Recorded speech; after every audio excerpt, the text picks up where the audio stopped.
Hola, ¿sabían ustedes que si bien los elementos se conocen desde la antigüedad, fue recién en 1669 que el alquimista Henry Brand descubrió por primera vez científicamente un elemento, el fósforo? Desde ese instante se ha descubierto más y más elementos hasta llegar a lo que conocemos actualmente. Pero a esta gran cantidad de elementos surge la pregunta, ¿cómo ordenarlos y en qué funciona agruparlos? Para esto hemos pasado por un sinfín de propuestas y modelos como las tríadas de Noethern. El científico agrupó los elementos en 3 grupos, de tal forma que la masa de estos elementos atómicos era el promedio de las laterales. Continuamos con las octavas de Newlands, quienes continuaban con la distribución de 8 elementos con características similares, y todo esto no concurría con los demás elementos. Entonces, aparece en 1869 Mendeleev con este modelo. La primera tabla periódica contenía solamente 63 elementos en función de sus pesos atómicos, y aunque fue un gran progreso, había ciertos errores por la falta de recursos de la época. Tuvimos que esperar hasta 1913 para que apareciera Moseley con su propuesta de ordenar los elementos en función de su número atómico, y esa es la tabla periódica que usamos actualmente. Entonces, con todos estos modelos, ¿cuál sería nuestra propuesta para diseñar una tabla periódica? Nosotros, como estudiantes de medicina, hemos decidido crear una tabla periódica que nos facilite de una manera más didáctica observar la importancia de los elementos en la salud humana. Para esto,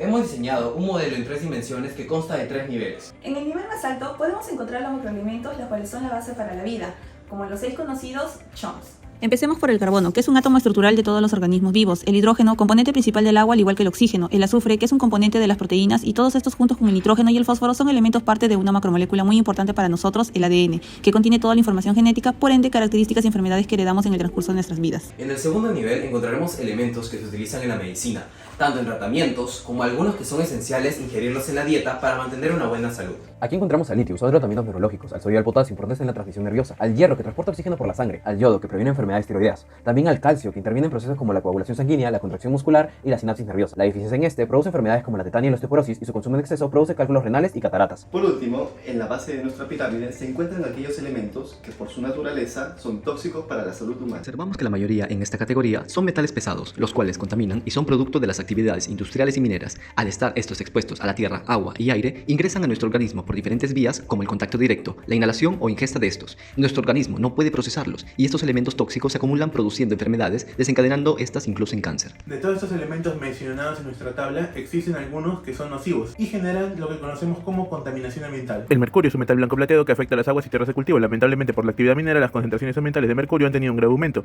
Este elemento a contacto muy prolongado es genotóxico, es decir, genera daños irreparables en el ADN. También tenemos el plomo, que es un metal pesado utilizado en la fabricación de tuberías, pinturas y baterías. El plomo no puede ser absorbido en su totalidad por nosotros, tarda hasta 20 años en eliminarse, produciendo en la población, principalmente niños, daños renales y neurológicos. Por último tenemos el cadmio, cuya exposición ocurre por inhalación de vapores tóxicos, así como ingesta de alimentos o aguas contaminadas por este metal. Este elemento produce daños al riñón, huesos, sistemas reproductivos e incluso produce mutaciones cancerígenas. ¿Sabías que ante todos estos problemas existe una posible solución ecológica? Estamos hablando de las plantas, o sea, plantas fitorremediadoras, que tienen un rol importante de absorber, acumular, metabolizar, volatilizar o estabilizar contaminantes presentes en el agua, suelo y aire, como los metales pesados presentes en nuestro planeta.